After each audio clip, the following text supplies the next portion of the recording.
नमस्कार, स्वागत है आप सभी का। मैं हूं आप सभी के साथ रिया डंगवाल। आप देख रहे हैं एचएनएन न्यूज, जुनून सच दिखाने का। पश्चिम बंगाल की खाड़ी से लेकर असम के ब्रह्मपुत्र तक आज भगवा लहर की गूंज है। अब गंगोत्री से लेकर गंगा सागर तक सब भगवामय हो चला है। कल आए चुनाव परिणाम में बीजेपी को बड़ी सफलता मिली है। पश्चिम बंगाल और असम दोनों राज्यों में बीजेपी ने न सिर्फ जीत दर्ज की है बल्कि विरोधियों के किलों को ध्वस्त भी कर दिया है। लेकिन इस प्रचंड जीत के पीछे जिस एक चेहरे की सबसे ज्यादा चर्चा हो रही है वो है योगी आदित्यनाथ। जी हां, उत्तर प्रदेश के मुख्यमंत्री ने बंगाल की धरती पर कदम क्या रखा, चुनावी समीकरण ही बदल गए। आंकड़ों की जुबानी समझे तो योगी आदित्यनाथ ने बंगाल में 22 सीटों पर चुनाव प्रचार करा और उनमें से 19 सीटों पर बीजेपी ने जीत का परचम लहराया, यानी 86% का स्ट्राइक रेट। आज चर्चा करेंगे कि क्या योगी आदित्यनाथ अब बीजेपी के लिए नेशन वाइड सबसे बड़े गेम चेंजर बन चुके हैं। और सबसे अहम सवाल कि क्या बंगाल की ये जीत 2027 में होने वाले यूपी विधानसभा चुनाव का ट्रेलर है। इस पर बात करेंगे, लेकिन उससे पहले एक रिपोर्ट।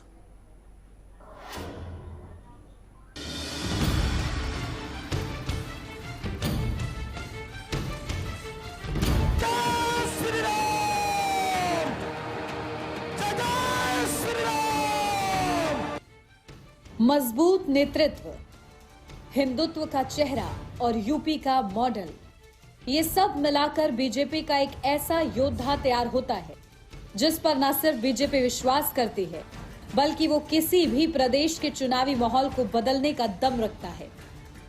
यूपी के सीएम योगी आदित्यनाथ हर चुनाव में बीजेपी के लिए गेम चेंजर साबित हो रहे हैं। फिर बात चाहे बिहार की हो या बंगाल की।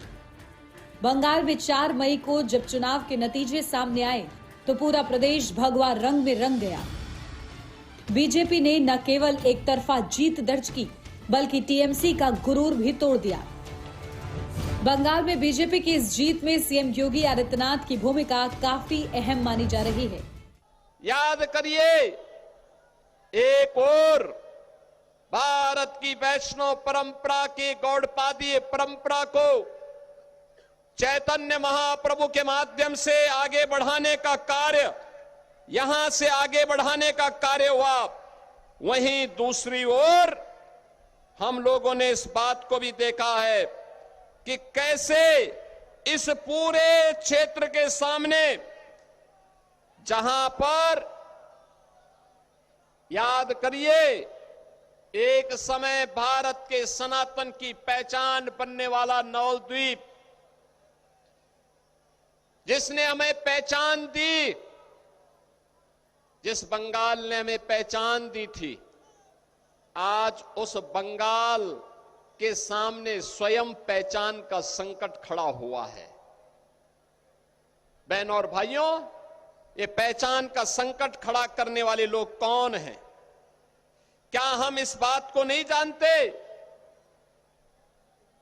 ये वही धरा है जो कभी भारत को पहचान देती थी और आज उसी धरा में एक पहचान का संकट खड़ा किया है। बंगाल के अंदर पिछले 15 वर्षों में टेरर की प्रतीक बनी हुई, माफिया राज की प्रतीक बनी हुई, करप्शन की प्रतीक बनी हुई टीएमसी की सरकार ने, भाजपा ने जिन 22 सीटों पर योगी आदित्यनाथ को स्टार प्रचारक के रूप में उतारा था, उनमें से 19 सीटों पर जीत दर्ज की। इन सीटों में कई ऐसी भी हैं जहां भाजपा ने पहली बार जीत का परचम लहराया है। ये सीएम योगी का ही रिकॉर्ड है जो किसी भी चुनावी पिच पर उनको नाबाद रखता है। और आज बीजेपी ने जो डबल सेंचुरी लगाई है उसमें सीएम योगी के परफॉर्मेंस के जबरदस्त चर्चे हैं। सीएम योगी के इस नाबाद पारी का राज है मुद्दों पर उनकी गहरी पकड़ और जनता की नब्ज को टटोलने की गजब की क्षमता, जो उन्हें राजनीति का सबसे बड़ा योद्धा बनाती है। सीएम योगी का ये नायक अवतार बीजेपी की राजनीति को धार देता है और उन्हें बीजेपी के लिए एक अहम चेहरा बनाता है। बंगाल के पास अंतिम अवसर है और इस घोष को सुनिश्चित करने के लिए कि गौ माता को कटने नहीं देंगे, हिंदुओं को बंटने नहीं देंगे। याद रखना, मां का सपना तब साकार होगा, हमें बंगाल की धरती को घुसपैठियों की धरती नहीं, मां काली, मां दुर्गा और मां सिद्धेश्वरी की धरती के रूप में यह स्थापित करना होगा। और इसके लिए डबल इंजन सरकार आपके पास है। डबल इंजन सरकार यह करके दिखाती है। हमने तो किया है यूपी में। आप देखो ना, 2017 के पहले राम भक्तों पर गोली चलती थी, डंडे चलते थे, और अब दुनिया का सबसे बड़ा राम मंदिर अयोध्या में बन करके तैयार हो गया है। बंगाल और टीएमसी का साथ लगभग 1.5 दशकों का रहा है।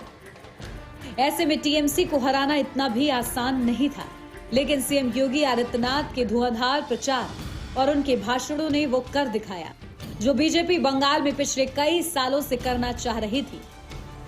भाजपा नेतृत्व ने योगी आदित्यनाथ को उन क्षेत्रों में प्रचार के लिए भेजा जहां हिंदू मतदाता जातीय आधार पर बटे हुए थे और तृणमूल कांग्रेस का प्रभाव मजबूत माना जाता था।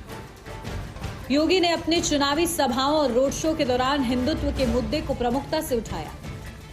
उन्होंने मतदाताओं को यह भरोसा दिलाने की कोशिश की कि अगर भाजपा की सरकार बनती है तो उत्तर प्रदेश की तर्ज पर कानून व्यवस्था को सख्ती से लागू किया जाएगा। डबल इंजन की बीजेपी की सरकार का मतलब सुरक्षा की गारंटी। बीजेपी की डबल इंजन सरकार का मतलब सुशासन की गारंटी। बीजेपी की डबल इंजन सरकार का मतलब एक गरीब को उसका अधिकार मिलेगा, एक कमजोर को, एक दलित को, एक वंचित को उसका अधिकार मिलेगा।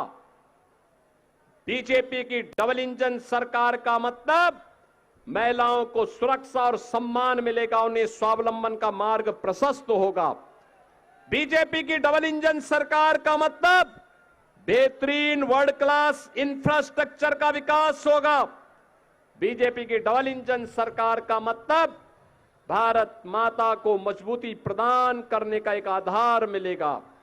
बांग्लादेश से घुसपैठ रुकेगी। बांग्लादेश के अंदर जब आज के दिन पर हिंदुओं का कत्लेआम होता है तो टीएमसी के वोट सिल जाते हैं। एक शब्द उनके मुंह से सहानुभूति के हिंदुओं के पक्ष में नहीं निकलते हैं।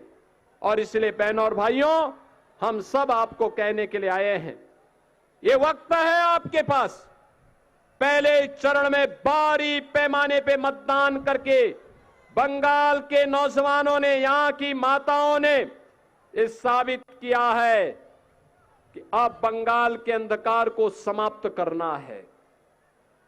बंगाल की पहचान के लिए संकट बने टीएमसी मुक्त बंगाल का निर्माण करना है। और इसके लिए जो ममता दीदी कहती है कि खेला हो बे, हम ममता दीदी से कहते हैं हम खेला नहीं हो बे, अब तो खेला शेष, उन्नयन शुरू। यूपी के मुख्यमंत्री योगी आदित्यनाथ पश्चिम बंगाल चुनाव में बीजेपी के स्टार प्रचारक रहे। उन्होंने अपनी सभाओं में हिंदुत्व के मुद्दे को जोर शोर से उठाया। सीएम योगी ने मुस्लिम तुष्टीकरण समेत अन्य मुद्दों को लेकर बंगाल की जनता को सावधान किया। सीएम योगी ने राजारहाट गोपालपुर विधानसभा क्षेत्र में आयोजित रैली में कहा था, हम गौमाता को कटने और हिंदुत्व को बंटने नहीं देंगे। बंगाल को मौलाना मौलवियों के फतवों की धरती नहीं बनने देंगे। बंगाल की धरती को हमें काबा की धरती नहीं बनने देना है। बंगाल की धरती तो मां काली की धरती रहेगी। बंगाल की धरती को हमें काबा की धरती नहीं बनने देना है। बंगाल की धरती तो काली की धरती रहेगी, मां काली की धरती, मां दुर्गा की धरती रहेगी, वंदे मातरम की धरती रहेगी और हर हर महादेव का गूंज इस धरा से लगातार चलना चाहिए। और यही आह्वान करने के लिए आज मैं आपके पास आया हूं। भारतीय जनता पार्टी ने श्री नरेश राय को अपना प्रत्याशी बना करके आपके बीच उतारा है। आप नरेश राय को अपना आशीर्वाद देंगे? सभी लोग, जहां तक मेरी आवाज जा रही है, ऑन रोड पे जो लोग रोड के ऊपर हैं, सड़क के ऊपर हैं, भीड़ कम पड़ गया है। और इसलिए मैं आपसे कहना चाहूंगा, नरेश राय को विजयी बनाइए, बीजेपी की डबल इंजन सरकार लेके आइए। ये टीएमसी के गुंडे और उनके सिपा सालार जो धमकी दे रहे हैं ना, 4 मई के बाद ये लोग आपके सामने नाक रगड़ते हुए भीख मांगेंगे, घुटने टेकते करके। आप चिंता मत करिए, भय मुक्त वातावरण में कमल निशान पर वोट दिलवाइए बीजेपी को। सुरक्षा की गारंटी बीजेपी आपको देगी। बंगाल में जब चुनाव के परिणाम आए तो इससे साफ संकेत मिलता है कि योगी आदित्यनाथ का संदेश मतदाताओं तक प्रभावी तरीके से पहुंचा। कई इलाकों में हिंदू मतदाताओं का ध्रुवीकरण देखने को मिला, जिससे भाजपा को फायदा हुआ। इसके साथ ही कुछ क्षेत्रों में तृणमूल कांग्रेस के प्रभाव से बाहर निकलने की प्रवृत्ति भी नजर आई। हालांकि भाजपा को सभी सीटों पर सफलता नहीं मिली। बोलपुर, उदय नारायणपुर और धनखली जैसी सीटों पर पार्टी को हार का सामना करना पड़ा। इसके बावजूद कुल मिलाकर परिणाम भाजपा के लिए अहम माना गया। यह अवसर है आपके पास टीएमसी की अराजकता और कुशासन से मुक्त होने का, बंगाल के वैभव को पुनर्स्थापित करने का।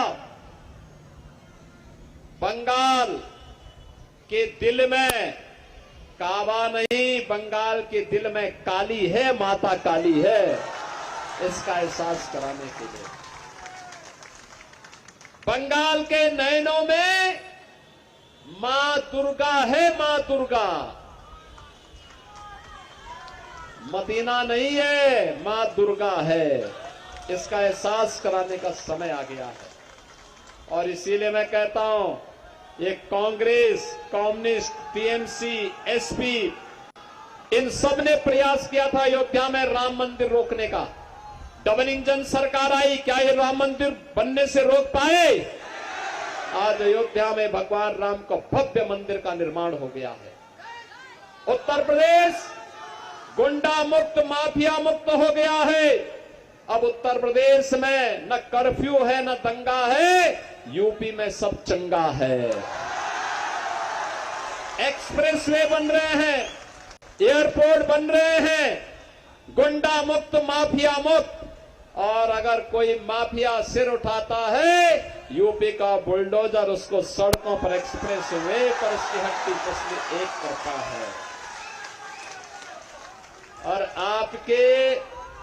आपके बुलडोजर को भी सुनकर के अभी से टीएमसी के गुंडे अंडरग्राउंड होना प्रारंभ कर दिए हैं। और इसीलिए कहने के लिए आया हूं बहनों भाइयों, ममता दीदी जो अब तक कहती थी कि खेला हो बे, अब मैं कहूंगा कि ममता दीदी खेला शेष, ए बार खेला शेष, ए बार खेला शेष, उन्नयन शुरू, खेला शेष, उन्नयन शुरू। और उस दिशा में हम सबको कार्य करना है। मुख्यमंत्री योगी आदित्यनाथ की ताकत, यूपी का मॉडल, जिसकी मांग अब पूरे देश में बढ़ती जा रही है। इसी तरह हिंदुत्व का बड़ा चेहरा होने की वजह से सीएम योगी की डिमांड रहती है। सीएम योगी की आक्रामक शैली और सीधा प्रहार उनको विपक्ष के किले भेदने वाले नेता के तौर पर स्थापित करता है। हिंदी भाषी और हिंदू वोटर्स पर उनकी पकड़ सियासी हवा का रुख बदलने का दम रखती है। यही वजह है कि मुख्यमंत्री योगी आदित्यनाथ का ट्रैक रिकॉर्ड कहता है कि सियासी नजरिए से राज्य कोई भी हो, सीएम योगी बहुत उपयोगी साबित होते हैं। बंगाल में उनकी रैलियों ने न सिर्फ वोटर्स को बीजेपी का सपोर्टर बनाया, बल्कि भ्रष्टाचार और सिंडिकेट के खिलाफ एक नैतिक दीवार खड़ी की, जिसे भेद पाना दीदी के लिए नामुमकिन साबित हुआ। 4 मई को जब परिणाम आएगा, टीएमसी के गुंडे कहीं न कहीं आपकी सड़कों पर पंचर बनाते हुए दिखाई देंगे। और इसीलिए मैं आज आया हूं आपसे कहने के लिए, इसीलिए मैं आपको कहने के लिए आया हूं, डबल इंजन की बीजेपी की सरकार का मतलब सुशासन।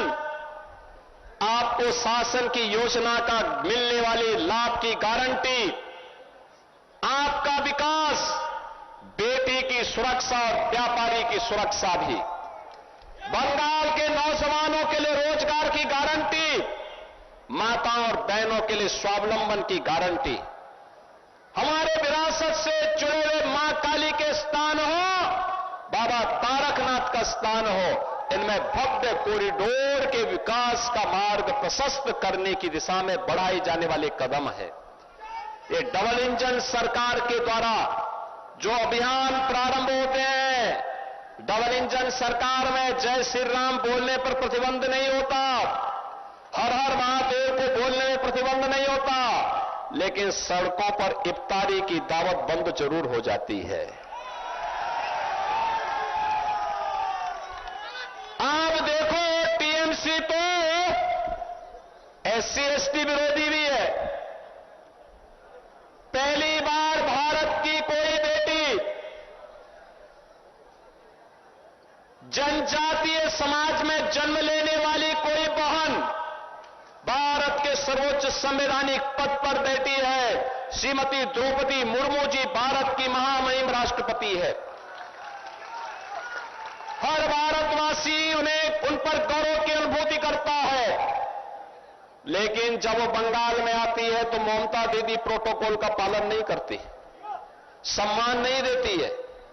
आज जब बंगाल में बीजेपी ने 200 का आंकड़ा पार कर दिया, ममता बनर्जी का किला ढह गया, तो इस कामयाबी में एक नाम यूपी के मुख्यमंत्री योगी आदित्यनाथ का भी है। उन्होंने टीएमसी के गढ़ में जाकर जनता को भय से मुक्ति का साहस दिया।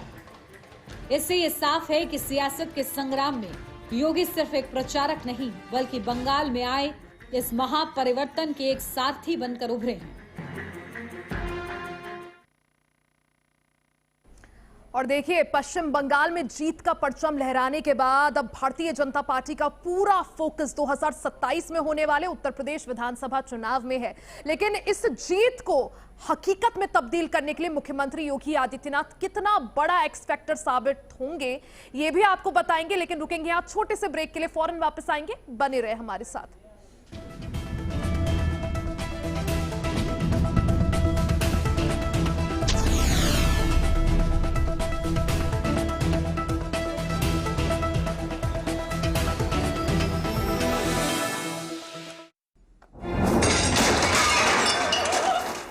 फर्श की टाइल्स को चेंज करो, बड़ी स्लिपरी हैं। थर्मोकूल वॉशिंग मशीन। थर्मोकूल, इंडिया का नया अंदाज।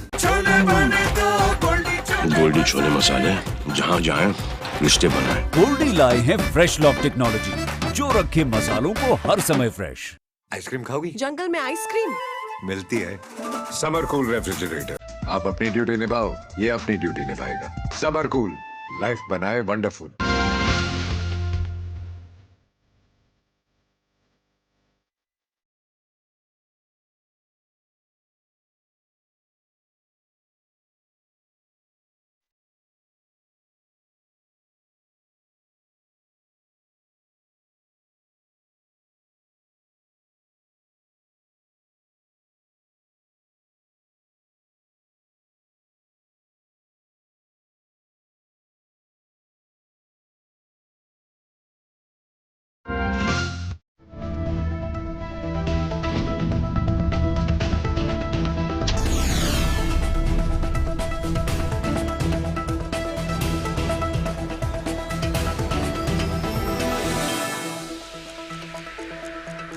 और एक बार फिर से आप सभी का स्वागत है। हिंदुत्व का सबसे बड़ा चेहरा मुख्यमंत्री योगी आदित्यनाथ बीजेपी का वो एक्स फैक्टर है जो कई सीटों पर बाजी पलट देते हैं। ये कई चुनावों में हमने देखा, पश्चिम बंगाल चुनाव में भी ऐसा ही कुछ रहा, जहां सीएम योगी आदित्यनाथ ने जिस सीट में रैली की, ज्यादातर सीटों में बीजेपी कमल खिलाने में कामयाब रही। यही वजह है कि पश्चिम बंगाल में भारतीय जनता पार्टी ने डबल सेंचुरी भी लगाई। देखिए रिपोर्ट।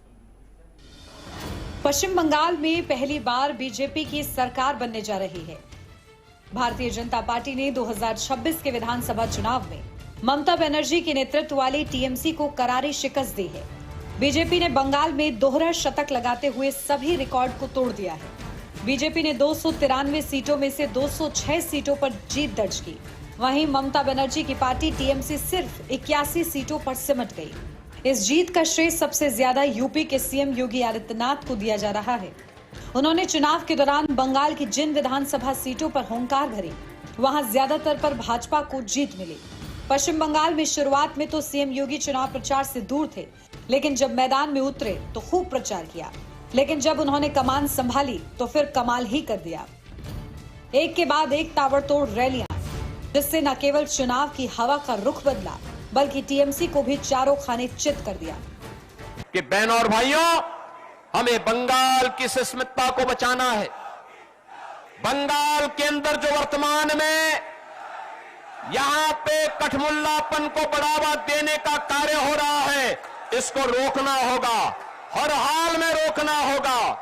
और इसको रोकने के लिए आपके पास भारत के लोकतंत्र ने जो ताकत दी है, इस ताकत का इस्तेमाल करिए, इस ताकत का सही इस्तेमाल करिए।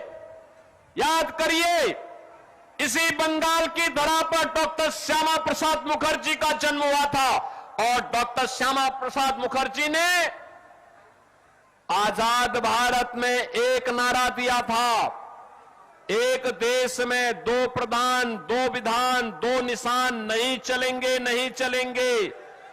याद करिए, भारत की आत्मा पर प्रहार किया था कांग्रेस ने धारा 370 के माध्यम से, और डॉक्टर श्यामा प्रसाद मुखर्जी जो भारतीय जनसंघ के संस्थापक अध्यक्ष थे, उनके सपने को साकार किया है प्रधानमंत्री मोदी जी ने। प्रधानमंत्री मोदी जी ने साकार किया है। कश्मीर में धारा 370 समाप्त हुई है और आज कश्मीर भारत के अभिन्न हिस्सा बन करके भारत का संविधान, बाबा साहब भीमराव अंबेडकर के द्वारा बनाया गया संविधान कश्मीर में भी बराबर लागू हो रहा है। यूपी के सीएम योगी आदित्यनाथ ने बंगाल में आक्रामक रैलियां कर ममता बनर्जी पर खूब हमला बोला। सीएम ने हिंदुत्व के दम पर रैलियों में भाजपा के पक्ष में माहौल बनाया। सीएम योगी ने चुनाव प्रचार में यह तक नारा दिया, टीएमसी के गुंडों का प्रचार, डबल इंजन की भाजपा सरकार। सीएम योगी ने एक रैली में कहा था कि टीएमसी का एक मेयर कहता है कि बंगाल की आधी आबादी को उर्दू बुलवाएंगे। मैं उनसे कहना चाहता हूं कि बंगाल की धरती से सिर्फ बांग्ला बोली जाएगी। याद करिए, टीएमसी के लोग क्या बोलते हैं? टीएमसी के लोग बोलते हैं, बहनों और भाइयों, मैं जब टीएमसी के लोगों के वक्तव्यों को सुनता हूं, उनका एक मेयर कहता है कि बंगाल के अंदर आधी आबादी को उर्दू बुलवाएंगे। बहनों और भाइयों, मैं उनसे कहने के लिए आया हूं, बंगाल की धरती में बांग्ला बोली जाएगी। बंगाल के अंदर बांग्ला संस्कृति के माध्यम से भारत को एक नई ऊंचाई दी जाएगी। उनका एक विधायक, उनकी एक सांसद कहती है कि दिल में काबा और नयन में मदीना की घोषणा करती है। लेकिन मैं उनसे कहना चाहता हूं, ये नादिया इसको स्वीकार नहीं करेगा। नादिया का तो आह्वान है, नादिया का तो आह्वान है कि हमारे दिल में महाकाली है और हमारे नयनों में चैतन्य महाप्रभु का वास होकर के वैष्णव परंपरा को घर घर तक पहुंचाता है। बंगाल चुनाव के प्रचार के दौरान सीएम योगी ने कानून व्यवस्था और हिंसा, घुसपैठ, योगी मॉडल बनाम बंगाल की स्थिति जैसे कई मुद्दे प्रमुखता से उठाए। एक रैली में यह कहा कि एबार खेला शेष होबे। उनके प्रमुख बयानों में गौ माता कटेगी नहीं, हिंदू बटेंगे नहीं, बंगाल को काबा नहीं मां काली की धरती बनाएंगे और टीएमसी के गुंडे झाड़ू लगाएंगे शामिल है, जो काफी चर्चा में रहे। ममता दीदी को ये बुरा लगता है। उनको लगता है कि अगर हिंदू ज्यादा होगा तो फिर सड़कों पर इफ्तारी कैसे हो पाएगी। याद करिए, यूपी के अंदर डबल इंजन की भाजपा की सरकार है, वहां सड़क पे नमाज नहीं होती है, सड़क पे कोई इफ्तारी की पार्टी भी नहीं कर सकता है, और वहां मस्जिद से आवाज भी नहीं आती है, कोई आवाज नहीं आती। यह है डबल इंजन की सरकार। क्या बंगाल के अंदर ममता दीदी ऐसा करेगी? नहीं, वो हिंदुओं का विरोध करती है, जय श्री राम बोलने पर प्रतिबंध लगाती है, मां दुर्गा की पूजा का विरोध करती है, पंडाल नहीं लगाने देती, मूर्ति विसर्जन का विरोध करती है। वहीं पश्चिम बंगाल, असम और पुडुचेरी विधानसभा के चुनाव में मिली जबरदस्त जीत से सीएम योगी काफी खुश नजर आए। इसके लिए प्रधानमंत्री नरेंद्र मोदी के नेतृत्व की सराहना की। उन्होंने सोशल मीडिया पर पोस्ट कर लिखा, प्रधानमंत्री के यशस्वी नेतृत्व एवं लोक कल्याणकारी नीतियों पर देशवासियों का अटूट विश्वास है, जो आज विधानसभा चुनाव के ऐतिहासिक परिणामों के रूप में पुनः परिलक्षित हुआ है। सीएम योगी आदित्यनाथ ने आगे लिखा है, पश्चिम बंगाल में पहली बार, असम में लगातार तीसरी बार और पुडुचेरी में दूसरी बार भाजपा एनडीए गठबंधन की सरकार बनना इसी अगाध विश्वास का प्रतीक है। जन जन का ये अभूतपूर्व जनादेश प्रधानमंत्री के नए भारत विकसित भारत की विराट संकल्प की सिद्धि को एक नई गति प्रदान करेगा। इससे पहले सीएम ने हरियाणा के विधानसभा चुनाव में हिंदुत्व एजेंडे को धार देते हुए बटोगे तो कटोगे का नारा दिया था। बाद में इसी नारे का उपयोग महाराष्ट्र और पिछले साल बिहार में हुए विधानसभा चुनाव में किया गया था। इस नारे का असर भी दिखा। हरियाणा में जहां सरकार सत्ता पर भाजपा का कब्जा बरकरार रहा, तो वहीं बिहार में पहली बार भाजपा को पूर्ण बहुमत मिला। बीजेपी ने पश्चिम बंगाल में ममता बनर्जी को सत्ता से बाहर किया है। वहीं असम में लगातार तीसरी बार सत्ता हासिल की है। पुडुचेरी में भी बीजेपी का प्रदर्शन अच्छा रहा है। अब भारतीय जनता पार्टी की निगाहें 2027 में यूपी में होने वाले विधानसभा चुनावों पर है। पश्चिम बंगाल और असम में भारतीय जनता पार्टी को मिली प्रचंड जीत के बाद अब बीजेपी काफी ज्यादा उत्साहित और कॉन्फिडेंट नजर आ रही है। सवाल अब यही है कि पश्चिम बंगाल और असम जीतने के बाद जो जीत का मोमेंटम है वो भारतीय जनता पार्टी को यूपी और आगे आने वाले चुनावों में कितना मदद करता है। इसी पर आगे चर्चा करेंगे। यहां रुक रहे हैं छोटे से ब्रेक के लिए, फौरन वापस आएंगे, बने रहे हमारे साथ।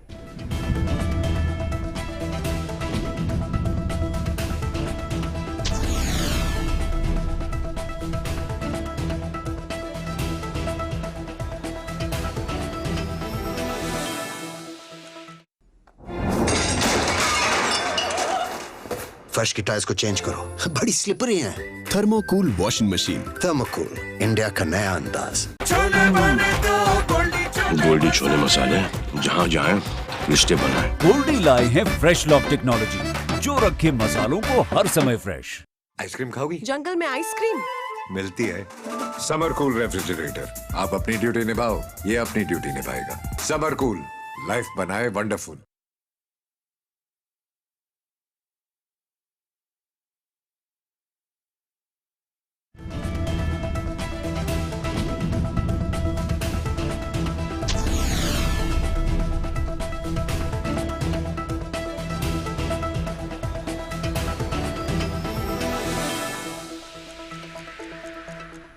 और एक बार फिर से आप सभी का स्वागत है। गंगोत्री से लेकर अब गंगा सागर तक हर जगह और हर क्षेत्र अब भगवामय नजर आ रहा है।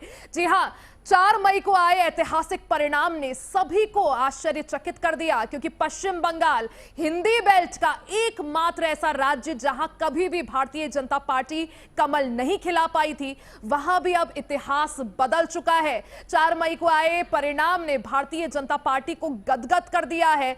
पश्चिम बंगाल और असम में बीजेपी एक बार फिर से कमल खिलाने में कामयाब रही है, जिसके साथ ही भारतीय जनता पार्टी ने जीत का तिरंगा फहराने के बाद जहां एक तरफ बीजेपी पूरी तरह से कॉन्फिडेंट है, जीत के बाद उत्साहित है, जिस तरह से प्रचंड जीत भारतीय जनता पार्टी को हासिल हुई है, अब इसी जीत का मोमेंटम और भारतीय जनता पार्टी का विजय रथ ना रुकने वाला है और ना थमने वाला है। बीजेपी का पूरा फोकस अब 2027 उत्तर प्रदेश विधानसभा चुनाव पर है। देखिए, यूपी को कहा जाता है कि यूपी दिल्ली तक का रास्ता तय करने के लिए बेहद महत्वपूर्ण है।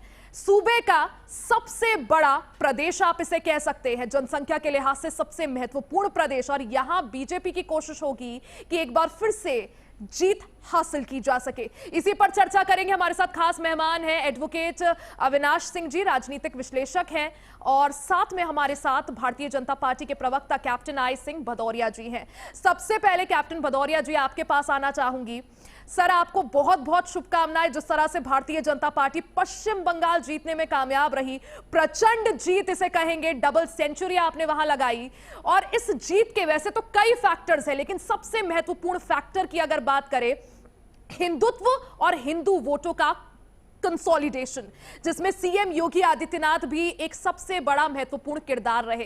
क्या लगता है सर, अब पश्चिम बंगाल के बाद पूरा फोकस 2027 यूपी चुनाव में, और क्या कुछ रणनीति के साथ आगे बढ़ा जाएगा, क्योंकि 2024 में बड़ा झटका बीजेपी को लगा था यूपी में?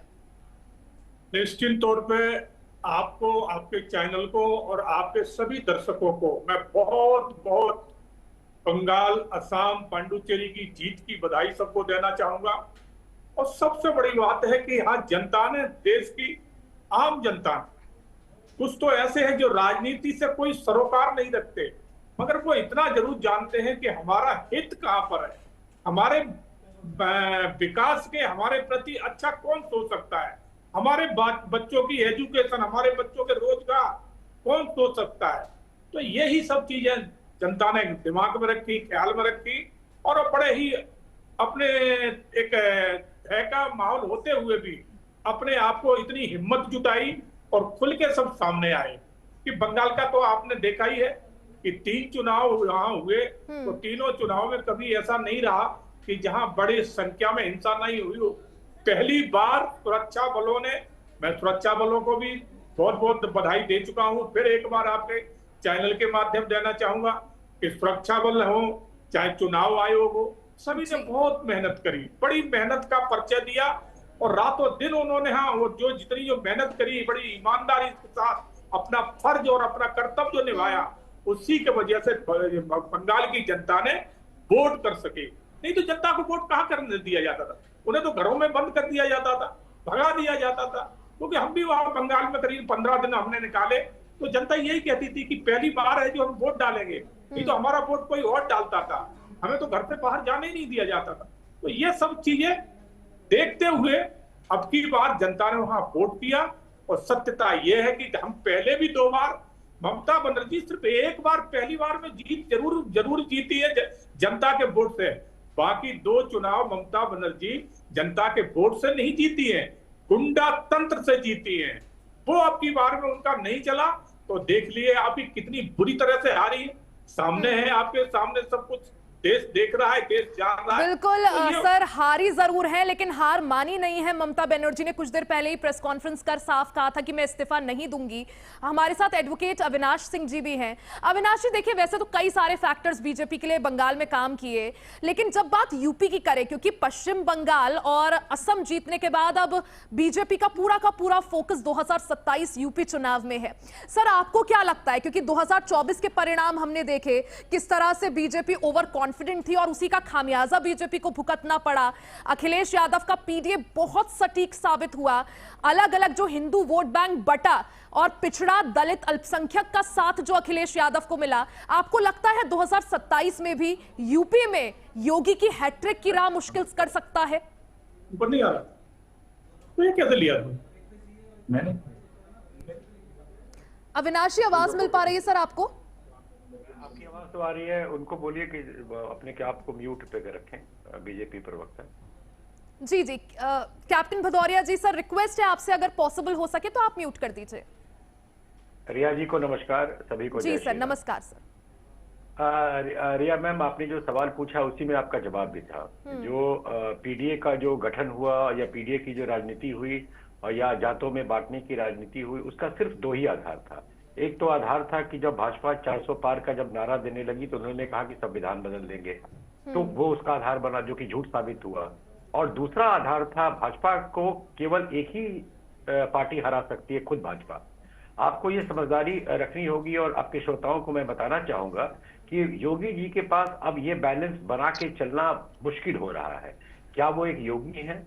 क्या वो सिर्फ एक योगी के रूप में किसी राज्य के मुख्यमंत्री हैं? अरे आप सर, आप अपने आप को म्यूट कीजिए ना। उनको ये तय करना अब बैलेंस बनाना होगा कि क्या वो सिर्फ एक योगी हैं, क्या वो योगी एक मुख्यमंत्री का दायित्व अदा कर रहे हैं, या वो एक ठाकुर मुख्यमंत्री है। अगर जात की बात जो यूपी बिहार में होता है, यूपी आप देखिए, बंगाल में बहुत ज्यादा सक्सेस नहीं हो उनका। हालांकि एक जगह तो वो गलत भी बोल गए, रविन्द्रनाथ ठाकुर के का बोला हुआ बात वो सुभाष जी के नाम पे बोल रहे थे, सुभाष जी का बोला हुआ बात रविन्द्रनाथ ठाकुर के नाम से बोल रहे थे। तो मुझे ऐसा लगता है कि इस वक्त ये कहना बहुत मुश्किल होगा। यूपी की लड़ाई जात की लड़ाई होने वाली है, यूपी की लड़ाई हिंदुत्व की लड़ाई नहीं होगी। और बिहार और यूपी, ये दो आखिरी ऐसे जातीय किले बच जाएंगे जहां आखिरी दम तक सिर्फ और सिर्फ लड़ाई जात की होगी। आप ये समझिए, एक ठाकुर राजपूत जिसको बिहार में कहते हैं, एक राजपूत और कुशवाहा की पॉलिटिक्स ने भाजपा को 7 सीट हरवा दिया, 7। आरा, बक्सर, औरंगाबाद, जो सीट राजपूत की सीट है औरंगाबाद बिहार में, वो 1952-54 के बाद पहली बार हारी है। राजपूत कैंडिडेट वहां से हारा और कुशवाहा जीत गया। तो हमें यह समझने की जरूरत है कि योगी बाबा जो है वो किस तरह के बाबा उभर के आने वाले हैं इलेक्शन में। क्या वो एडमिनिस्ट्रेटर के तौर पे उभर के आने वाले हैं, तब जीत पक्की है।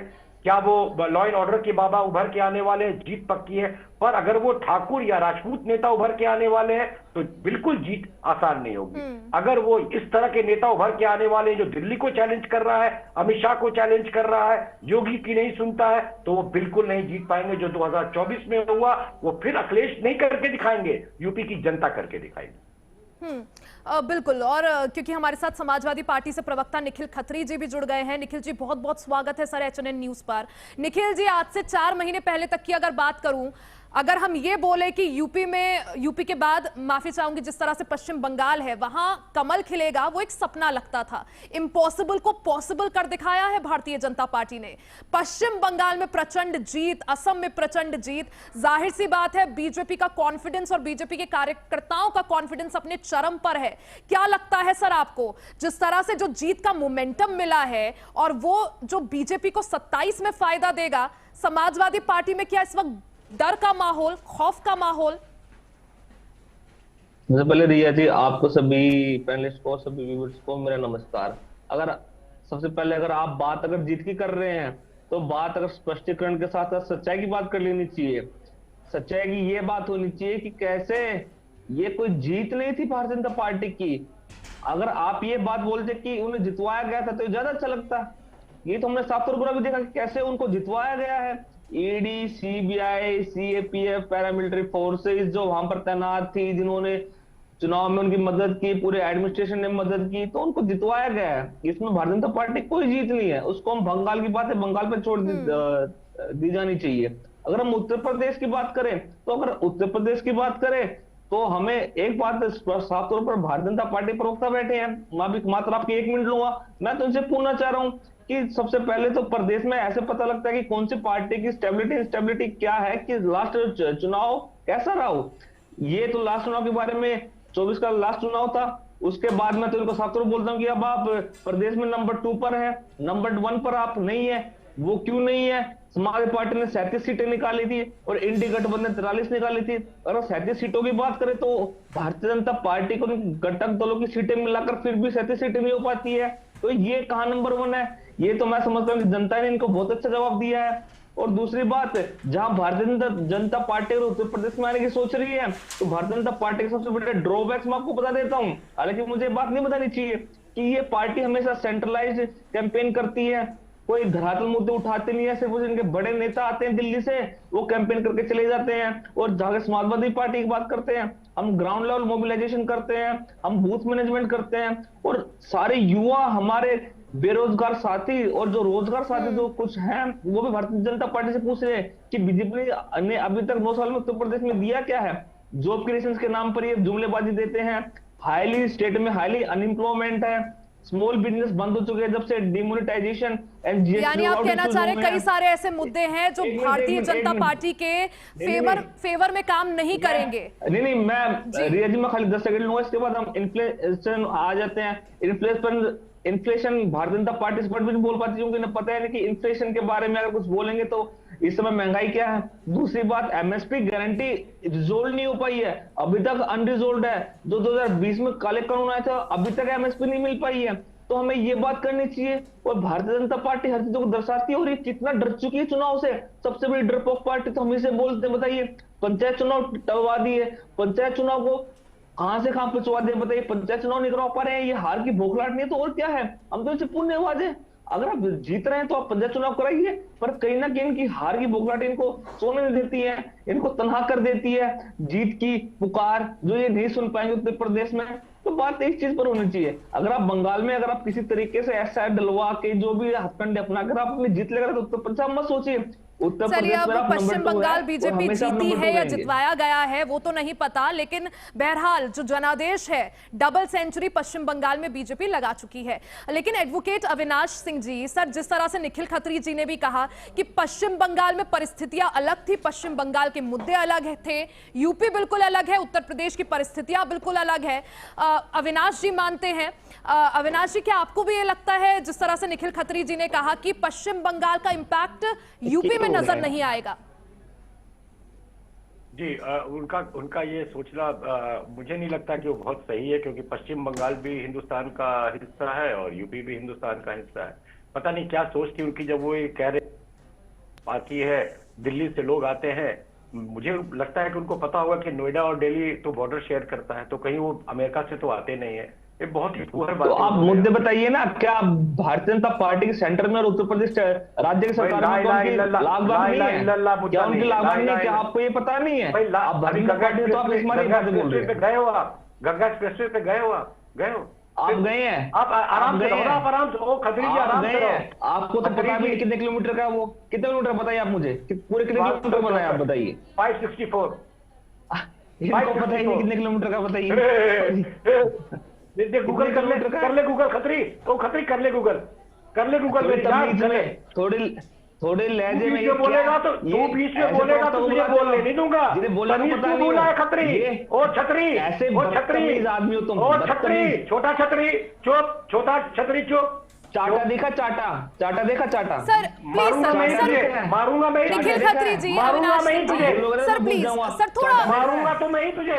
सर आप दोनों ही वरिष्ठ हैं, सर आप दोनों ही सीनियर हैं। निखिल खत्री जी आप सीनियर प्रवक्ता हैं, सर प्लीज थोड़ा लैंग्वेज पर, ठीक है बीच में बोलेगा तो ठीक है। निखिल खत्री जी सर प्लीज, सर रिक्वेस्ट है प्लीज। आराम से बीच में बोलेगा तो मेरा भी लगेगा। आराम से आऊंगी खत्री जी, आऊंगी आपके पास। अविनाश जी को पूरा कर लेने दीजिए फिर आऊंगी। चवन्नी छाप बहुत देखे हैं मैंने, तो आप ये समझने की कोशिश। निखिल जी आप फिर बीच में बोल रहे हैं। सर मैं आऊंगी आपके पास, समय दूंगी। खत्री जी एक बार अविनाश जी को पूरा कर लेने दीजिए। अरे ऐसे बेहुदा, ऐसे पागल, ऐसे नासमझ, ऐसे निखिल जी प्लीज, सर आपसे रिक्वेस्ट करी थी मैंने, सर प्लीज लैंग्वेज में थोड़ा कंट्रोल। बैठे बताइए, दारू पी रहे हैं, देखिए बीच में क्या बोल रहे हैं। अपनी उम्र की तहजीब यही सपा है। जैसे ही सपा का नाम आएगा गुंडई सामने आएगी। मैं समझता हूँ जैसे ही सपा का नाम आएगा इनकी गुंडई आ जाएगी सामने। ये देखो निखिल की गुंडई देखो, ये सपा निखिल की, ये सपा का छोटा छतरी का गुंडई देखो छोटा छतरी का गुंडई, देखो छोटे छतरी की गुंडई। वो सिनेमा में था छोटा छतरी गुंडा, ये है निखिल खत्री गुंडा। ये छोटा छतरी गुंडा था, ये निखिल खत्री गुंडा। अपने आपको पैसे नहीं दिए, अब बीजेपी ये देखो इनको, ये डिबेट नहीं है, इस तरह की डिबेट नहीं होती। मैं पैसे नहीं दिए, बिल्कुल सही देता हूँ। मैं ऐसी डिबेट नहीं करता। यहाँ गुंडों को बिठाया जाए, यहाँ गुंडों को बिठा के डिबेट कराना है तो फिर मैं चला जाता हूँ। मैं ऐसे गुंडों के साथ नहीं कर सकता। इनको तजुर्बात करने की। मैंने इनसे क्या बोला था पता मैं है? ऐसे लोगों के साथ मैं बात नहीं कर सकता। मेरा को अपनी कोई रेपुटेशन है और हमारी पार्टी बड़ी रेपुटेशन वाली पार्टी है। बिल्कुल सही। ये समाजवादी के गुंडे ऐसे मत बिठाया करो। ठीक है ऐसे मत बिठाया। निखिल खत्री जी बिल्कुल सही। और कैप्टन भदौरिया जी, सर आप तीनों ही काफी ज्यादा सीनियर हैं, प्लीज सर आप लोगों से रिक्वेस्ट है, प्लीज पर्सनल कमेंट्स ना करिएगा एंड अपने अपने समय अपनी बारी में बोल रहा हूँ। इन्होंने जी जी जो सर, बोला मैं हमने आपको सब नहीं सुना। कह रही हूँ सर। निखिल खत्री जी आपको मैं बारी दूंगी, आपके पास भी आऊंगी, आप 2 मिनट रुक जाइए, अविनाश जी को कंप्लीट कर लेने दीजिए। और आप तीनों ही बहुत सीनियर है सर, आप तीनों ही हमारे साथ डिबेट पर अक्सर बैठते हैं, तीनों ही प्लीज सर रिक्वेस्ट है जी। मैं अविनाश व्यूअर से माफी मांगता हूं, मैं व्यूअर से माफी मांगता हूं और निखिल खत्री जी से भी माफी मांगता हूं और भाजपा के प्रवक्ता से भी माफी मांगता हूं। देखिए मैं बात अपनी रख दूं। अब ये देखिए कि जब डेवलपमेंट मॉडल जब सामने आया, गंगा एक्सप्रेसवे की बात हुई, जब इस तरह का डिफेंस कॉरिडोर की बात हो रही है, ब्लू चिप कंपनी की बात हो रही है, आज ब्रह्मोस लखनऊ में बन रहा है, यूपी में बन रहा है, तो लोग देख रहे हैं लॉ एंड ऑर्डर बहुत बड़ी चीज है। मैं पहले भी कह चुका हूं कि भाजपा की जो रणनीति और राजनीति है वो बहुत अच्छी है, पर कहीं ज्यादा अगर हो जाती है अब राजनीति। अब मैंने कहा कि जब Baba as a administrator, honourable Yogi Adityanath ji as a administrator top, Yogi Adityanath ji as a law and order administrator top, पर जैसे ही योगी आदित्यनाथ जी को आप राजपूत घोषित करने लगेंगे, ठाकुर नेता घोषित करने लगेंगे और दिल्ली के बड़े नेता से उनको लड़वाने की कोशिश करने लगेंगे, तब जाकर के परेशानी होती है, जो कि 2024 में हुआ। ठीक है captain Bhadauria ji, sir UP और बिहार 2 ऐसे राज्य जहां से जाति कभी जाती नहीं, और उसका परिणाम हमने 2024 लोकसभा चुनाव के दौरान भी देखा, किस तरह से हिंदू वोटर्स बढ़ गए, पिछड़ा दलित अल्पसंख्यक में, और सारा का सारा जो वोट है बड़े चंक में समाजवादी पार्टी को गया। अगर वही वोटिंग का या वोटर्स का बिखराव 2027 में भी होता है तो बीजेपी के लिए रास्ता काफी मुश्किल हो जाएगा। और जैसा यहां पर अविनाश जी ने भी समझाया कि मुख्यमंत्री योगी आदित्यनाथ को एज अ प्रशासक देखेंगे तो टॉप में आते हैं, लेकिन वहीं पे जहां उनके साथ वो अजय सिंह बिष्ट वाला एक चेहरा जुड़ जाता है तो फिर दिक्कतें होंगी। अगर अजय सिंह बिष्ट वाला चेहरा अगर योगी आदित्यनाथ के साथ जुड़ जाता है तो अखिलेश यादव के साथ भी एक गुंडा पार्टी का, गुंडा यादवों का चेहरा जुड़ जाता है, तो उसको भी जनता देखती है। जब भारतीय जनता पार्टी को आज 10 साल होने को जा रहे हैं, अगली साल चुनाव होना है, कभी आपने अजय बिष्ट का चेहरा इस तरह का देखा है कि उन्होंने जातिवाद की हो, किसी मजहब को, किसी समाज को, किसी जाति के लिए कुछ अलग दिया हो, या कुछ ऐसे जो है ना ठाकुर समाज को कुछ ज्यादा किया हो? मगर समाजवादी पार्टी में तो ऐसा रोज होता था, क्लियर होता था। ये मुलायम सिंह क्या कहते थे, स्वर्गीय मुलायम सिंह क्या कहते थे कि बलात्कारियों को बचाने के लिए बोले लड़के हैं, गलती हो जाती है। मगर अजय बिष्ट ने कभी नहीं कहा है कि हम अजय बिष्ट है इसलिए हम ठाकुरों का फेवर करेंगे। अगर जो गलत है तो इनकाउंटर अगर दूसरे का होगा तो ठाकुर का भी होगा। बक्सा उन्होंने किसी को नहीं है, उन्होंने कहा है कि 0 टॉलरेंस, यहां बिल्कुल हम अपराध बर्दाश्त नहीं करेंगे, लॉ एंड ऑर्डर अपना काम करेगा, जो कानून से हटके बात करेगा, कानून उनके लिए, कानून अपने दायरे में रह के उनको सबक सिखाएगा। तो वो आज हो रहा है उत्तर प्रदेश में। अरे हम भी वही के हैं, हम दूर के नहीं हैं, हम बिल्कुल मुलायम सिंह के गांव के बगल के हैं, सेपई के बगल के हैं। हम तो पूरे सेपई परिवार की एक एक जड़ तक जानता हूं कि कहां से शुरुआत हुई थी और आज कहां है।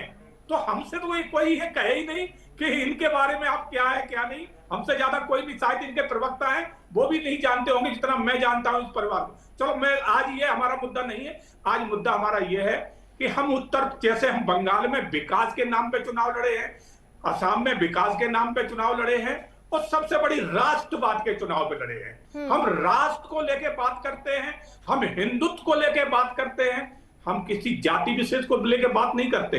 हम किसी जाति विशेष के लिए अलग से स्पेशल उनके लिए दर्जा नहीं मांगते, उनके लिए कोई अलग से चीज नहीं मांगते। मगर इन पार्टियों ने क्या किया है, इसी देश को, ये आज हमारे देश में 125 करोड़ जो है ना कम से कम हिंदू हैं। समाजवादी पार्टी भी कहने को हिंदू है, मगर कर्म से, जन्म से हिंदू है, कर्म से वो मुस्लिम है। क्योंकि अखिलेश यादव जो अपनी पत्नी को लेके मस्जिद के अंदर मौलाना के पास पहुंचते हैं माथा टेकने, मगर प्रभु राम के दरबार में माथा टेकने 8 दिन तक नहीं गए। और वहां जाने के बाद श्रीमती डिंपल यादव की वो बेइज्जती करी जाती कि उनको नंगा तक कहा जाता है पूरी समाजवादी मुंह पे ताला लगा लेती है।